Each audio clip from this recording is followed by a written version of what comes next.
Remarkably comfortable for what it is, and a little hot at points, but great, functional. You can move in it. It looks good. Did you know Superman only wore underwear in Man of Steel? But trust me, it actually makes sense. That's underwear, isn't it?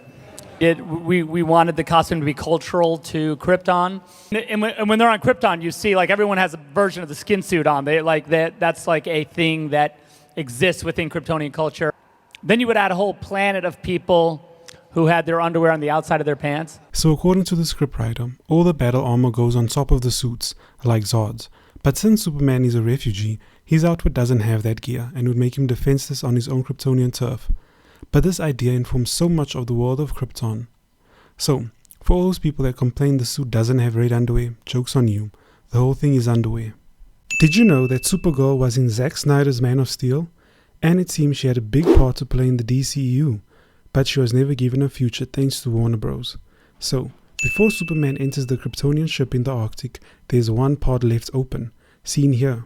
It was revealed in a Man of Steel prequel comic that the ship was once occupied by Clark's cousin, Kara Zor-El, aka Supergirl, but she herself barely made it out alive after being sabotaged by a scorned rival, her existence a mystery till now. What do you think happened to Kara Zor-El? Is she the same Supergirl from The Flash? Did you know that Superman and spiders have a long history?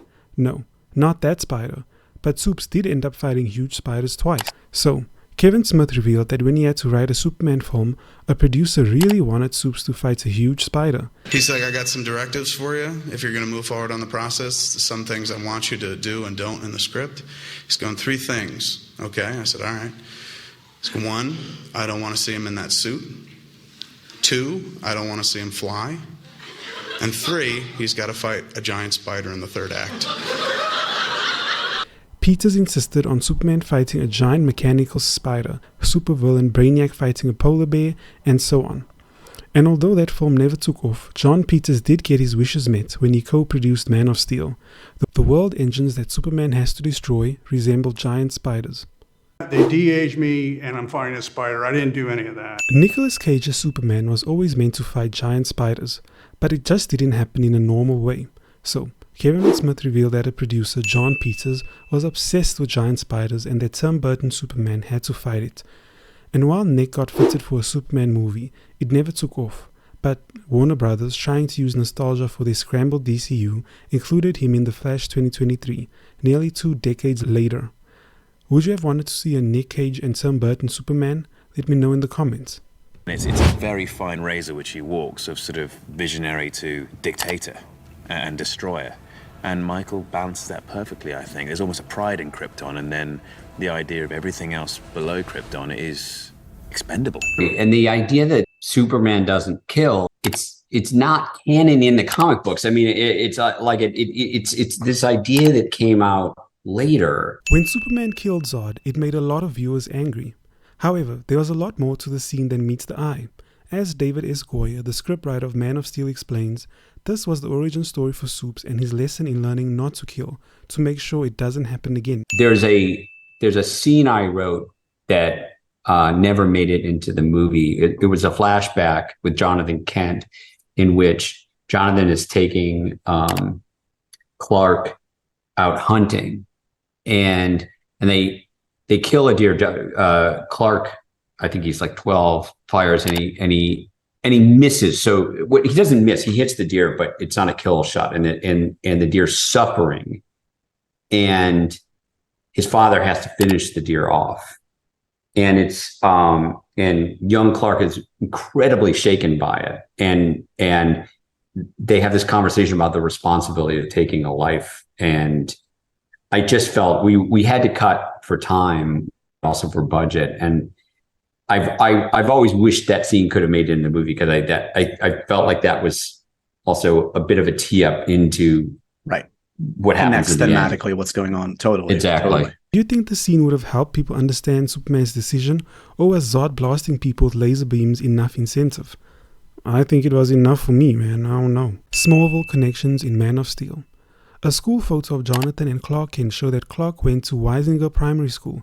This refers to DC Comics writer and editor Mort Weisinger, who created the Kryptonian solar empathy, yellow sun strength, and red sun weaknesses.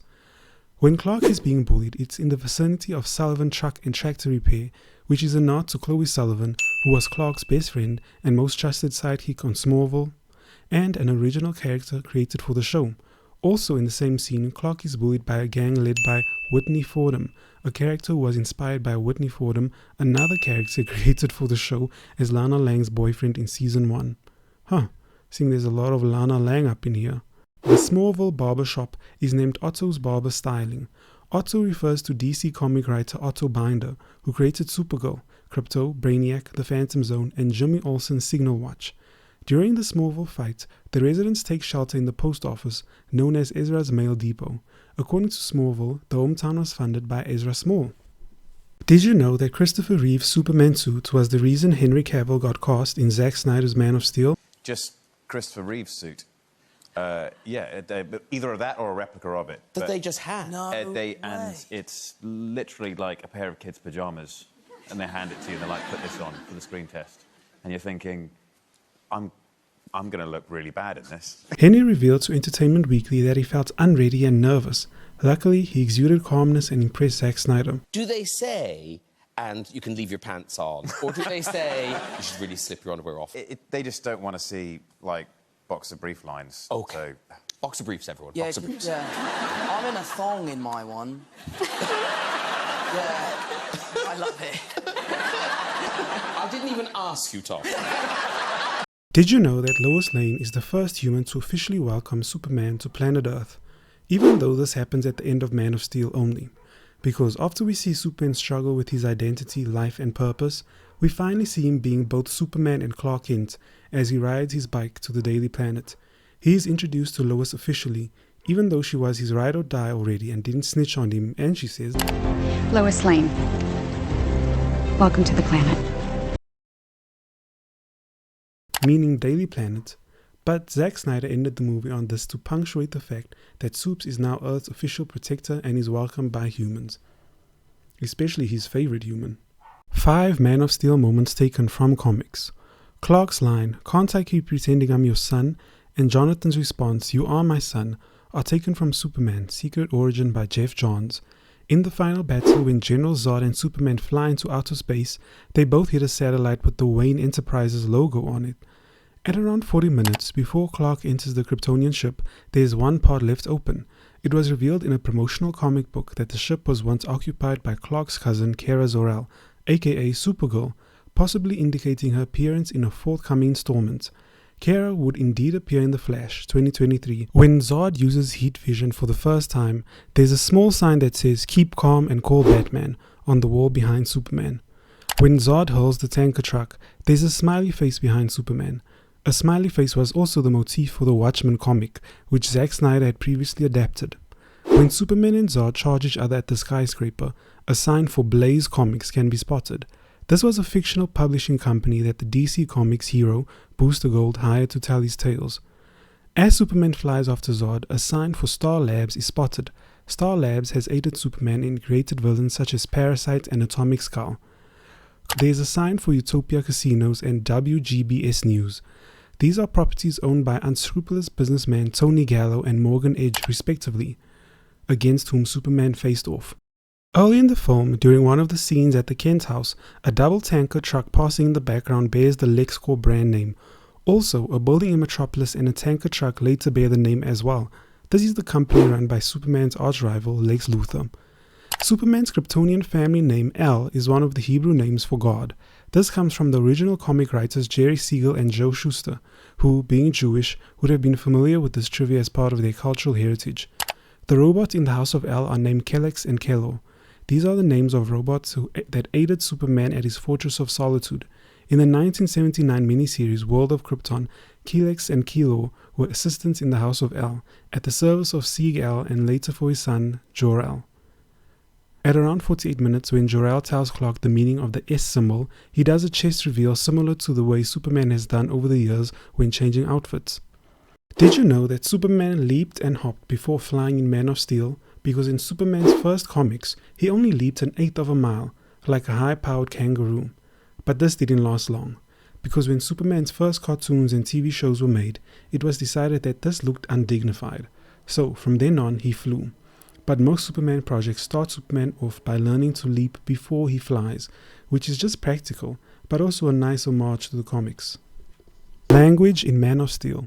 Did you know Kryptonian's language was designed to be pompous? The sentence structure. So in English, we say subject, verb, object. I saw him. In Kryptonian, because people were being very selfish and they were using all their resources, but they were also had this intense association with their objects, we changed that around so it was subject, object, verb. The objects had more of a prominence. Professor Christine E. Schreier developed an object-subject-verb sentence structure. Wait, what? Contrasting the subject-verb-object structure of English. For example, I see him in English would be him I see in Kryptonian, to reflect the people on Krypton had become selfish and materialistic. This is because Krypton's arrogance had caused them to stagnate, and Zack Snyder wanted this to be reflected in their language.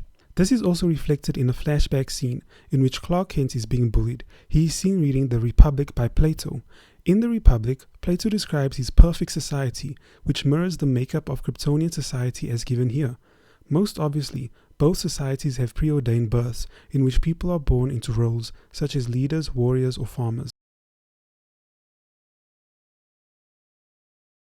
Did you know Henry Cavill never shaved his chest in order to be faithful to the comics? From his first big role, we can see how enthusiastic Henry is about source material and honoring fandom. But when everyone insisted he shave his chest for shirtless scenes, he pointed out that the most iconic Superman comic shows Supes with the hairy chest. Do you think this was the right call? Oh, and that comic is definitely Death of Superman. Even people that have never picked up a comic in their life probably know that image. Did you know that Henry Cavill was nearly cast as Superman twice before Man of Steel? But those weren't the only big roles he missed out on. The first time was for J.J. Abrams' Superman movie titled Superman Flyby. Look at how young he was. So young, in fact, he was the youngest person to ever audition for Supes up to that point. Ironically, the casting came down to him and Brandon Routh, but the film never got made. The next was for Superman Returns, and Brandon won that round. Then he got Man of Steel. But between the time Henry auditioned for Batman in Batman Begins, Cedric Diggory in Harry Potter and the Goblet of Fire, James Bond in Casino Royale, and Edward Cullen in Twilight, earning him the title the unluckiest man in Hollywood. Lucky for us, Henry never quit, and when he finally played the Man of Steel, it felt like he was born for the role. So, kids, don't give up on nothing. If Henry Cavill struggled, you're going to struggle as well. Did you know that before Man of Steel, Henry Cavill and Russell Crowe met a decade earlier? But we were shooting here in London a movie called Proof of Life. In a break of the shooting, which was actually, there was a rugby union game going on, and there was one kid on that field who was very fluid and in control, so it actually caught my eye and I was watching it. Then that kid that was fluid and in control came over to have a chat. But all his questions were about acting, And there was just a smile in his eyes, but there was something dead serious behind that smile. And Russell had a word of encouragement for Henry, but Henry went by a different name back then. My nickname in school was Fat Cavill, which was a very apt nickname, considering my name was indeed Cavill and I was indeed fat.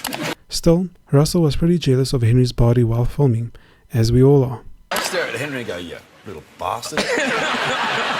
You and your tall frame and your body fat ratio. That's what I